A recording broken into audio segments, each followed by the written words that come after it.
हेडगेट अभ्यास पुस्तिका कक्षा 8 विज्ञान अध्याय 5 के प्रश्नोत्तर हल करेंगे। अध्याय का नाम है पौधे एवं जंतुओं का संरक्षण। तो चलिए बच्चों, हम प्रश्नोत्तर देखते हैं। सबसे पहला प्रश्न दिया है, सही विकल्प के आगे सही का निशान लगाइए। तो पहले नंबर पर दिया है, यदि वन विलुप्त हो जाए तो क्या होगा। ऑप्शन ए, वायु में O2 की मात्रा बढ़ जाएगी। ऑप्शन बी, भूमि की उर्वरता में वृद्धि होगी। ऑप्शन सी, वायु में CO2 की मात्रा बढ़ जाएगी।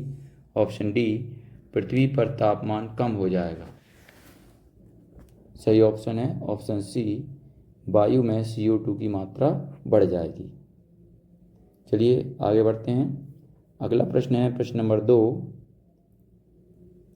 एक अभ्यारण्य में काला हिरण, सुनहरी बिल्ली, घड़ियाल तथा गैंडा क्या दर्शाते हैं।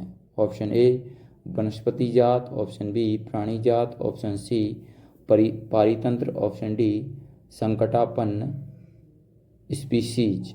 इसमें सही ऑप्शन है ऑप्शन डी, संकटापन्न स्पीशीज। चलिए इसके बाद तीसरे नंबर पर आते हैं।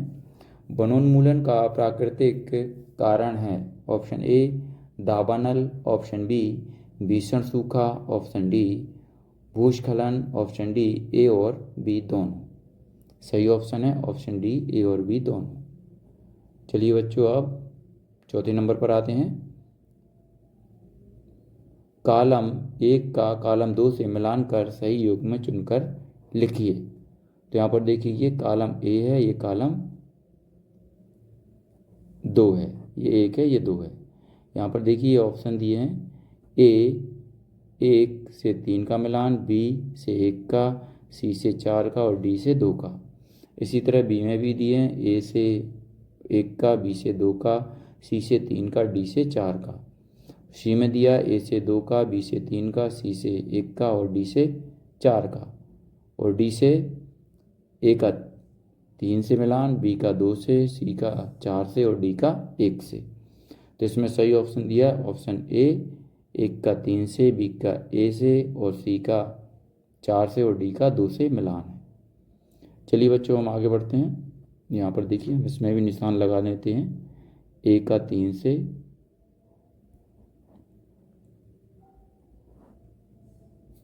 बी का 1 से, सी का 4 से और डी का 2 से, ये मिलान हो गया। चलिए बच्चों, हम आगे बढ़ते हैं। प्रश्न नंबर 5 पर आते हैं। वन्य जीव अभ्यारण्य के लिए निम्न में से कौन सी विशिष्टता मुख्य है। ऑप्शन ए, यहाँ प्राणियों को पिंजड़ों में बंद करके रखा जाता है। ऑप्शन बी, यहाँ वन्य प्राणियों को पिंजड़े में सुरक्षित रखा जाता है। ऑप्शन डी, यह केवल पादप स्पीशीज के संरक्षण के लिए होता है। ऑप्शन डी, यहाँ जानवरों को पकड़ना और उनका शिकार करना सख्त प्रतिबंधित है। इसमें सही ऑप्शन है ऑप्शन डी, यहाँ जानवरों को पकड़ना और उनका शिकार करना सख्त प्रतिबंधित है। इसके बाद प्रश्न नंबर 2 पर आते हैं। दिए गए शब्दों की सहायता से रिक्त स्थानों की पूर्ति कीजिए। तो यहाँ पर शब्द कौन कौन से हैं, पेड़ों, जैवमंडल, आरक्षित क्षेत्र, वनस्पति जात, प्राणी जात, रेड डाटा पुस्तक और वनोन्मूलन। तो इसमें नंबर 1 पर दिया है, जैव विविधता के संरक्षण के उद्देश्य से खालिस्तान लिखेंगे जैव मंडल आरक्षित क्षेत्र बनाए गए हैं। इसका दूसरे में आएगा उन्मूलन और तीसरे में आएगा रेड डाटा पुस्तक, चौथे में आएगा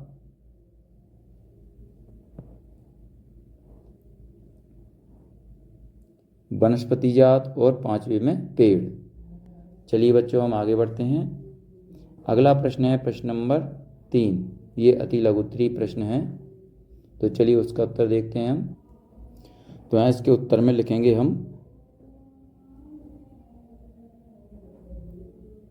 वन्य जीव अभ्यारण्य तथा राष्ट्रीय उद्यान वन्य प्राणियों का संरक्षण एवं परिरक्षण करने हेतु बनाए जाने चाहिए। अगला प्रश्न है चौथा,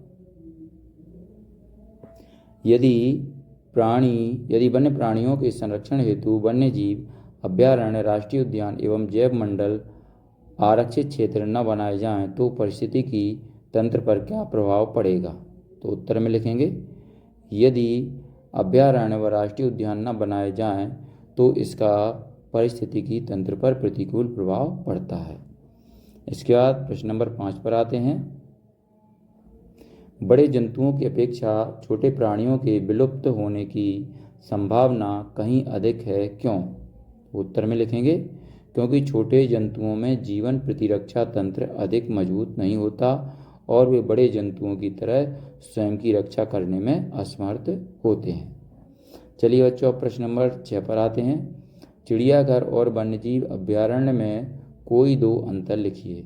उत्तर में लिखेंगे, चिड़ियाघर कृत्रिम रूप से निर्मित क्षेत्र है जहां जानवरों को प्रदर्शनी के मूल उद्देश्य के लिए रखा जाता है तथा वन्यजीव अभ्यारण्य में वन्यजीव जंतु को सुरक्षित तथा संरक्षित रखा जाता है। चलिए बच्चों, अब हम आगे बढ़ते हैं। प्रश्न नंबर 7 पर आ जाते हैं।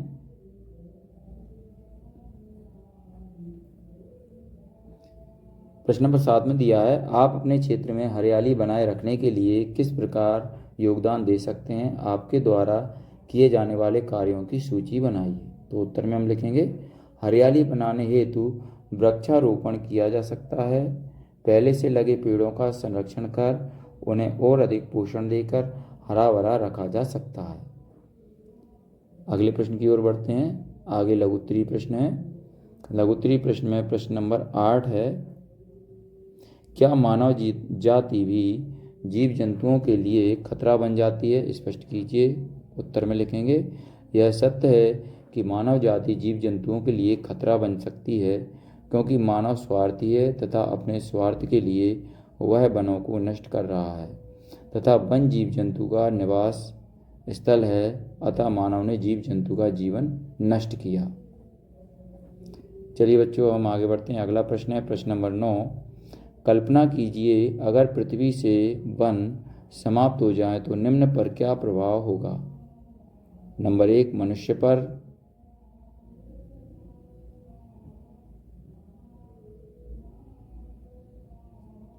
मनुष्य पर क्या प्रभाव होगा? वन ऑक्सीजन के मुख्य स्रोत हैं तथा मानव जीवन ऑक्सीजन पर निर्भर है तथा साथ ही वनों से जल की आपूर्ति होती है, अतः वनों की समाप्ति पर मानव जीवन पृथ्वी पर असंभव है। इसके बाद पर्यावरण पर क्या प्रभाव पड़ेगा? तो उत्तर में लिखेंगे, वन पर्यावरण के विभिन्न अंग हैं, अभिन्न अंग हैं, या हम कह सकते हैं कि पर्यावरण की संरचना या कल्पना वनों के अभाव में अपूर्ण है।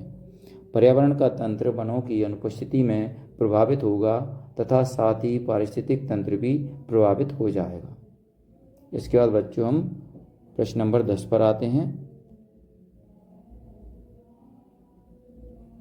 यदि ध्रुवीय भालू को सतपुड़ा राष्ट्रीय उद्यान में रहने के लिए लाया जाए तो क्या वो अपना अस्तित्व लंबे समय तक बनाए रख पाएगा? उत्तर को कारण सहित स्पष्ट कीजिए। तो उत्तर में लिखेंगे, ध्रुवीय भालू सतपुड़ा राष्ट्रीय उद्यान में अपना अस्तित्व नहीं बना पाएगा क्योंकि सतपुड़ा की जलवायु तथा ध्रुवीय क्षेत्र की जलवायु में बहुत अधिक अंतर है। इसके बाद प्रश्न नंबर 11 पर आते हैं। पहेली अपने माता पिता के साथ राष्ट्रीय उद्यान भ्रमण के लिए गई। वहां उसने नदी किनारे कुछ पक्षी देखे। पहेली की माँ ने उसे बताया कि ये पक्षी संसार के अन्य भागों से उड़कर यहाँ आए हैं, बताइए। और आ नंबर पर दिया है, ये पक्षी जो अपने मूल आवास से उड़कर सुदूर क्षेत्रों तक लंबी यात्रा करते हैं क्या कहलाते हैं? उत्तर में लिखेंगे, वे पक्षी जो अपने मूल आवास से उड़कर सुदूर क्षेत्रों तक लंबी यात्रा करते हैं उन्हें प्रवासी पक्षी कहते हैं। चलिए बच्चों, हम आगे बढ़ते हैं। अब प्रश्न नंबर 12 पर आते हैं। ये पक्षी अपना मूल आवास छोड़कर सुदूर क्षेत्रों की यात्रा क्यों करते हैं? तो उत्तर में लिखेंगे, ये पक्षी अपना मूल निवास छोड़कर यहाँ अंडे देने आते हैं क्योंकि उनके मूल निवास बहुत ठंडे होते हैं तथा शीत के कारण वहाँ जीवन यापन अनुकूल नहीं होता। अगला है 7 नंबर का प्रश्न। इन पक्षियों के उदाहरण दीजिए। तो उत्तर में लिखेंगे black headed gull, green sandpiper, northern lapwing heron, Siberian crane या ग्रेटर फ्लेमिंगो आदि। चलिए अब प्रश्न नंबर 12 पर आते हैं हम। प्रश्न नंबर 12 में दिया है बाघ उन स्पीसीज में से एक है जो धीरे धीरे हमारे वनों में से समाप्त हो रहा है, लेकिन वन्य जीवों के लिए आरक्षित क्षेत्रों में बाघों की संख्या में वृद्धि हो रही है। इसका कारण है, उत्तर में लिखेंगे आरक्षित क्षेत्रों में बाघों की संख्या में वृद्धि का कारण संरक्षण तथा प्रोजेक्ट टाइगर जैसी परियोजनाओं का संचालन है, जिनके माध्यम से बाघों की प्रजाति का संरक्षण किया जा रहा है। चलिए हम आगे बढ़ते। अगला प्रश्न है प्रश्न नंबर 13। किसी पारितंत्र में हरे पेड़ पौधे, शाकाहारी तथा मांसाहारी जीव जंतु एवं सूक्ष्म जीव पाए जाते हैं। यदि इस पारितंत्र में कुछ प्रतिकूल परिस्थितियां उत्पन्न हो जाएं तो क्या होगा? जैसे नंबर 1, यदि हरे पेड़ पौधे सूख जाएं तो क्या होगा? तो उत्तर में लिखेंगे पारितंत्र में यदि हरे पेड़ पौधे सूख जाएं तो शाकाहारी जंतुओं का जीवन खतरे में पड़ जाएगा, साथ ही पर्यावरण में ऑक्सीजन की मात्रा घट जाएगी और कार्बन डाइऑक्साइड की मात्रा में वृद्धि हो जाएगी। चलिए बच्चों हम आगे बढ़ते हैं। अगला प्रश्न है दूसरा इसी का, यदि मांसाहारी जंतुओं की संख्या में वृद्धि हो जाए तो क्या होगा? उत्तर में लिखेंगे यदि मांसाहारी जंतुओं की संख्या में वृद्धि हो जाएगी तो शाकाहारी जीवों का जीवन संकट में आ जाएगा तथा पारितंत्र का संतुलन भी बिगड़ जाएगा। अगला है तीसरे नंबर का, यदि शाकाहारी जंतु समाप्त हो जाएं तो क्या होगा? उत्तर में लिखेंगे शाकाहारी जंतु के पारितंत्र से समाप्त हो जाने से उत्पादकों, पेड़ पौधों, वनस्पतियों के जनन और वृद्धि पर रोक टोक समाप्त हो जाएगी तथा मांसाहारी जीव भूख से मर जाएंगे। चौथे नंबर पर आते हैं, पारितंत्र में सूक्ष्म जीवों का क्या महत्व है? उत्तर में लिखेंगे सूक्ष्म जीव मृत पौधों और जंतु अथवा उनके अपशिष्टों को अपघटित करके उन्हें सरल पदार्थों में बदल देते हैं। ये पदार्थ मिट्टी में जाते हैं जिनका पौधे अवशोषण करते हैं तथा पौधों का जंतु। चलिए बच्चों हम प्रश्न नंबर 14 पर आ जाते हैं। प्रश्न नंबर 14 में दिया है नंबर 1 पर वन्य अभयारण्य, राष्ट्रीय उद्यान तथा जैव मंडल आरक्षित क्षेत्र की विशेषताएं लिखिए। तो उत्तर में लिखेंगे यह ऐसे क्षेत्र होते हैं जहां जंतु व उनके आवास किसी भी प्रकार के विक्षोभ से सुरक्षित रहते हैं। यहाँ जंतु निर्बाध रूप से संसाधनों का उपयोग कर सकते हैं तथा प्रकृति के संरक्षण में महत्वपूर्ण भूमिका निभाते हैं। चलिए इसी का दूसरा नंबर का प्रश्न देखते हैं।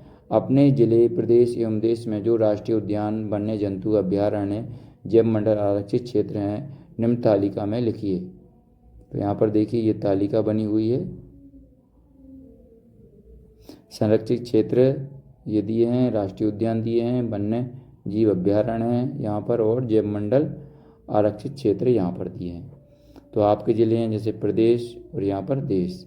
तो प्रदेश में यहाँ पर देखिए सतपुड़ा और राष्ट्रीय उद्यान, सतपुड़ा राष्ट्रीय उद्यान, और वन्य जंतु अभयारण्य में क्या आ जाएगा? बोरी वन्य अभयारण्य। इसके बाद जैव मंडल आरक्षित क्षेत्र में आ जाएगा पचमढ़ी जैव मंडल आरक्षित, ठीक है, और देश में आ जाएगा आरक्षित क्षेत्र।